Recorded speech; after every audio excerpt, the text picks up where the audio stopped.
Hola, bendiciones a todos. Bueno, continuamos con Hechos capítulo 11, versículo 19 al 30 en la versión NTV.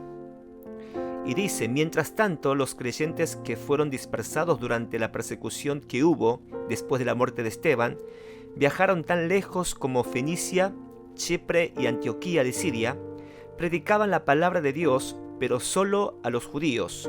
Sin embargo, algunos de los creyentes que fueron a Antioquía, desde Chipre y Cirene, les comenzaron a predicar a los gentiles acerca del Señor Jesús. El poder del Señor estaba con ellos, y un gran número de estos gentiles creyó y se convirtió al Señor. Cuando la iglesia de Jerusalén se enteró de lo que había pasado, envió a Bernabé a Antioquía. Cuando él llegó y vio las pruebas de la bendición de Dios, se llenó de alegría y alentó a los creyentes a que permanecieran fieles al Señor. Bernabé era un hombre bueno, lleno del Espíritu Santo y firme en la fe, y mucha gente llegó al Señor. Después Bernabé siguió hasta Tarso para buscar a Saulo. Cuando lo encontró, lo llevó de regreso a Antioquía. Los dos se quedaron allí con la iglesia durante todo un año, enseñando a grandes multitudes. Fue en Antioquía donde por primera vez a los creyentes los llamaron cristianos. Durante aquellos días, unos profetas viajaron de Jerusalén a Antioquía. Uno de ellos, llamado Ágabo, se puso de pie en una de las reuniones y predijo por medio del Espíritu que iba a haber una gran hambruna en todo el mundo romano. Esto se cumplió durante el reinado de Claudio. Así que los creyentes de Antioquía decidieron enviar una ayuda a los hermanos de Judea, y cada uno dio lo que podía. Así lo hicieron. Confiaron sus ofrendas a Bernabé y a Saulo para que las llevaran a los ancianos de la iglesia de Jerusalén. Palabra de Dios, amén y amén. El título de hoy es Seguir el ejemplo de Cristo. Yo sé que a nadie le gusta pasar por adversidades, por dificultades, pero muchas veces las circunstancias adversas pueden resultar en una tremenda ventaja para los cristianos. A través de la palabra de hoy, vemos una y otra vez que los cristianos de todos los tiempos y de todos los lugares lograron superar una situación de desventaja en un tremendo logro en el mundo espiritual. Bueno, podemos ver que Dios usó la persecución para extender el Evangelio, y estas personas llegaron hasta Fenicia, Chipre, Antioquía predicando el Evangelio, pero limitando su predicación solamente a los judíos. Como explicamos en el capítulo anterior, los judíos consideraban impuros a todos los gentiles, ya fuera que creyeran en Dios o no. Si no eran circuncidados, no eran considerados como dignos de ser parte del reino de Dios.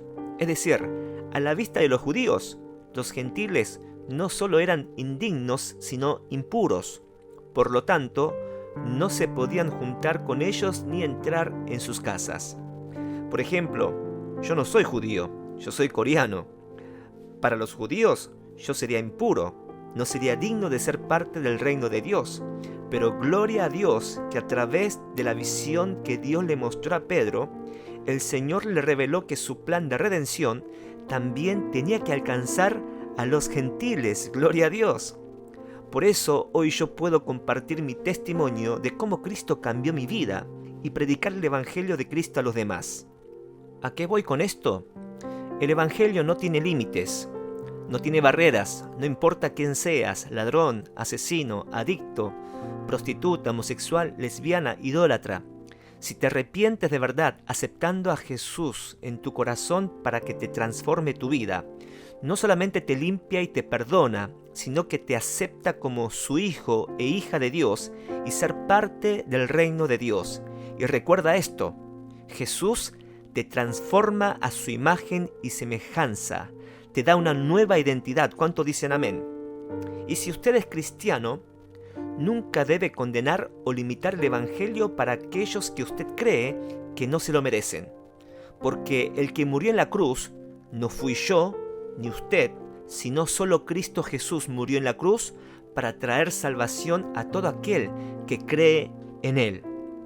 Bueno, como habíamos hablado, el Evangelio rompió las barreras judías que lo mantenían solo en este grupo. Ahora estaba alcanzando a los gentiles, y el resultado de esta primera predicación fue que muchos gentiles se convirtieron en Cristo Jesús. Obviamente para nosotros hoy Esto es de mucho gozo, pero esta noticia era un tanto desconcertante para los discípulos en Jerusalén, o sea, los judíos. No sabían qué hacer sobre este mover del Espíritu Santo cuando se enteraron que los gentiles se estaban convirtiendo en Jesucristo. Encima, Antioquía era una de las ciudades principales del mundo de ese tiempo. Podríamos decir que Antioquía era conocida como Las Vegas del mundo antiguo. Era una ciudad de placeres donde el pecado nunca cesaba. A esta ciudad, que era conocida por su libertinaje, vino la luz del Evangelio. ¡Aleluya! La pregunta es, ¿cómo es posible predicar el Evangelio en un lugar como este? ¿Cuántas veces decimos que es imposible, que es difícil predicar el Evangelio con esta clase de gente, con esta ciudad perversa o en este barrio? Pero claramente la palabra nos evidencia que no se trata de mi capacidad, no se trata de mis experiencias, no se trata de lo que puedo o lo que no puedo, sino, dice en el versículo 21, el poder del Señor estaba con ellos, y un gran número de estos gentiles creyó y se convirtió al Señor. Gloria a Dios. Y lo interesante es que la Biblia no nos menciona los nombres de quienes compartieron o predicaron el Evangelio. No eran apóstoles, no eran misioneros, no eran pastores, sino creyentes común y corrientes, pero eran llenos del Espíritu Santo, donde el poder de Dios se manifestaban en ellos. ¿Qué nos estará tratando de decir el Espíritu Santo a través de su palabra? Es que nada podemos hacer sin el poder de Dios. Nada podemos hacer sin la llenura del Espíritu Santo, sin la intervención del Espíritu Santo en nuestras vidas. La pregunta que quiero hacerte en esta mañana es, si eres un cristiano, ¿estás buscando ser lleno del Espíritu Santo? ¿Qué estás reflejando en tu entorno a través de tu vida? ¿Tu vida habla de Cristo? ¿Se manifiesta el poder de Dios sobre tu vida? Yo deseo con todo mi corazón que el poder de Dios y la llenura del Espíritu Santo se manifieste para transformar primeramente en tu vida, para después dar testimonio a los demás. ¿Cuánto dicen amén? Amén. Ahora, para resolver el asunto, mandaron a Bernabé a Antioquía a ver lo que Dios estaba haciendo. Y las 3 razones por las que eligieron a Bernabé son: primero, era un varón bueno; segundo, lleno del Espíritu Santo; y tercero, lleno de fe. Varón bueno significa simplemente que se comportaba bien, tenía buen testimonio, era de tener un buen trato con los demás, pacífico, generoso y cortés. Y recordemos que Bernabé defendió a Pablo cuando los otros apóstoles no querían saber nada con él, porque todavía sospechaban de que él era como un perseguidor de Cristo. Pero Bernabé lo trajo y defendió su causa. Segundo, era lleno del Espíritu Santo. Ser lleno del Espíritu Santo significaba que el fruto del Espíritu era evidente en su vida. Estaba lleno de amor, de alegría, paz, paciencia, amabilidad, bondad, fidelidad, humildad y dominio propio. Vivía de esa forma, no porque tenía un carácter que era fácil de tratar, sino porque estaba recurriendo al poder del Espíritu Santo que vivía en él. Tercero, era un hombre lleno de fe. Eso significa que ponía en acción lo que Dios le había dicho. No se movía por emociones. Si vemos en el capítulo 4, fue Bernabé que poseía un campo y lo vendió, trajo el dinero y lo depositó a los pies de los apóstoles. Un hombre de fe simplemente cree a Dios y espera tomar una acción de lo que Dios manda. No piensa sobre cómo se siente. La fe no es un sentimiento, la fe no tiene nada que ver con tus sentimientos. La fe es simplemente reconocer que si Dios ha prometido algo, y Él lo va a hacer, solo debemos estar dispuestos a obedecer y ponerte en acción en relación a eso. Estas son las características de un hombre y una mujer que puede llevar a cabo una misión de parte de Dios. Pregunto, ¿estás permitiendo que el Espíritu Santo trabaje en ti para desarrollar estas 3 cualidades? Ahora, al final del capítulo, se menciona una hambruna que se desató en la región, la cual afectó a muchos pueblos y naciones. Ahora, muchas veces creemos que la ayuda proviene de la iglesia central, es decir, donde fueron enviados. Pero nuevamente me sorprende lo que Dios puede hacer a través de aquellos hombres y mujeres que están dispuestos a obedecer. La iglesia de Antioquía, es decir, los creyentes de Antioquía, sí, esa ciudad perversa, donde los judíos le tuvieron poca fe, fue quien ayudó a la iglesia de Jerusalén. Es decir, la iglesia hija creció lo suficiente en lo espiritual, no en lo material, sino en lo espiritual, como para ayudar a la iglesia madre. Leemos los versículos 29 y 30. Dice: así que los creyentes de Antioquía decidieron enviar una ayuda a los hermanos de Judea, y cada uno dio lo que podía. Así lo hicieron, y confiaron sus ofrendas a Bernabé y a Saulo para que las llevaran a los ancianos de la iglesia de Jerusalén. ¿Qué nos habla esto? No se necesita tener mucho para ayudar a los creyentes necesitados. Solo se requiere fe y disposición, porque dice en el versículo 29 que cada uno de ellos dio lo que podía.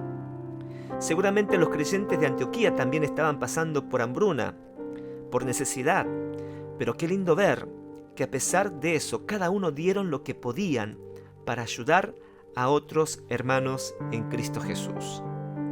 Esto significa que dieron conforme a los recursos que tenían.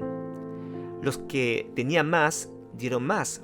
Los que tenían menos, daban lo que podían.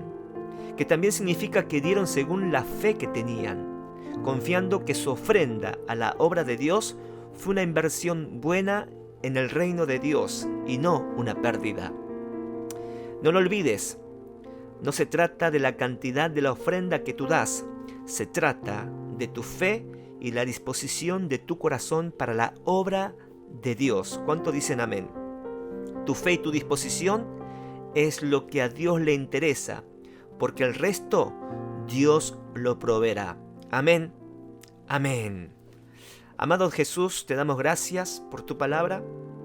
Una vez más nos muestras a través de tu palabra que no es por el esfuerzo humano, no es por la capacidad humana, no es por el liderazgo humano, sino que es por el poder de Dios, por la llenura del Espíritu Santo, donde el Evangelio, las misiones, la predicación se extiende para que muchos puedan ser convertidos en Cristo Jesús. Por eso en esta mañana, Señor, nos humillamos delante de ti para que sea el Espíritu Santo llenándonos en nuestro ser y que tu poder se manifieste a través de nuestras vidas para que en nuestro entorno, en el lugar del trabajo, en nuestra familia, en donde sea, la gente pueda ver esa manifestación del poder de Dios y del Espíritu Santo. Señor, úsanos. Usa porque tenemos esa fe y la disposición. Señor, queremos también tener fe, no solamente en lo que nosotros quizás podamos hacer, sino también en lo que nos cuesta, que muchas veces nos cuesta dar, ser generoso. Pero Padre, como Bernabé tenía estas tres cualidades, que fue un hombre bueno, un hombre lleno del Espíritu Santo y un hombre, Señor, que tenía mucha fe. Queremos tener esas tres cualidades para poder, Señor, ser útil en la obra de Dios que nos fue encomendada. Gracias, Espíritu Santo, gracias, Jesús. En el nombre de Jesús oramos, amén y amén.